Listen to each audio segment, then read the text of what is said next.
இந்த கச்சா எண்ணெய் அப்படின்றது என்னன்னா நிலத்திலிருந்து வரக்கூடிய வந்து ஒரு அடர் கருப்பு நிறத்தில் இருக்க ஒரு லிக்விட் தான். ஸோ இந்த எண்ணெய் அப்படின்றது மனுஷனோட வரலாறு முழுக்கவுமே இருந்திருக்கு. ஆனால் மனுஷனுக்கு அதை வச்சு என்ன பண்ணுறது அப்படின்றத வந்து கண்டுபிடிக்கிறதுக்கு தான் அத்தனை காலமாச்சு.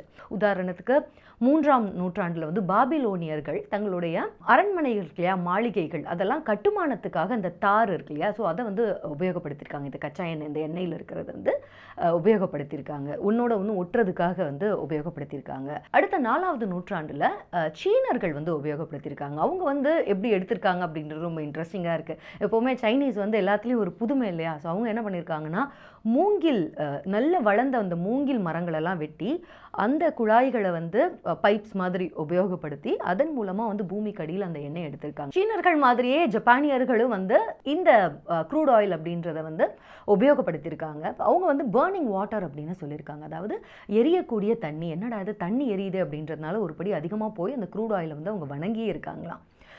அந்த சீனர்கள் என்ன பண்ணுறாங்கன்னா, இந்த சால்ட் தயாரிக்கிறதுக்காக, உப்பு தயாரிக்கிற முறையில் வந்து அந்த காலகட்டத்தில் இந்த க்ரூட் ஆயிலை உபயோகப்படுத்தியிருக்காங்க.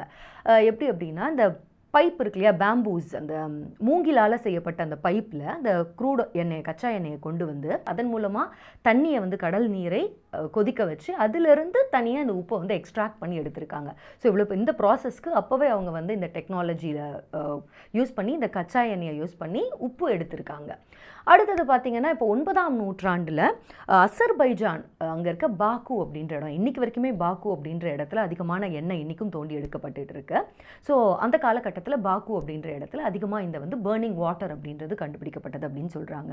மெசபொட்டோமியர்கள் அந்த சிவிலைசேஷனில் வந்து ஈராக், இன்றைய ஈராக்கில் வந்து முழுக்க முழுக்க தார் சாலைகள் வந்து இந்த கச்சா எண்ணெயை வச்சு என்ன பண்ணுறது அப்படின்னு யோசிச்சிருக்கும் போது அவங்க வந்து தார் சாலைகள் அந்த காலகட்டத்திலே வந்து போட்டிருந்தாங்க அப்படின்ற குறிப்புகள்லாம் இருக்குது. இப்படி வரலாறு நெடுகிலுமே பார்த்திங்கன்னா க்ரூட் ஆயில் அப்படின்றது அதுக்கான முழு பயன்பாடு என்ன அப்படின்னு தெரியாமல் ஏதோ ஒரு வகையில் மனுஷனுடைய வாழ்க்கையில் ஒரு ஓரமாக அவங்களுடைய நாகரிகத்தில் இருந்துட்டு வந்திருக்கு.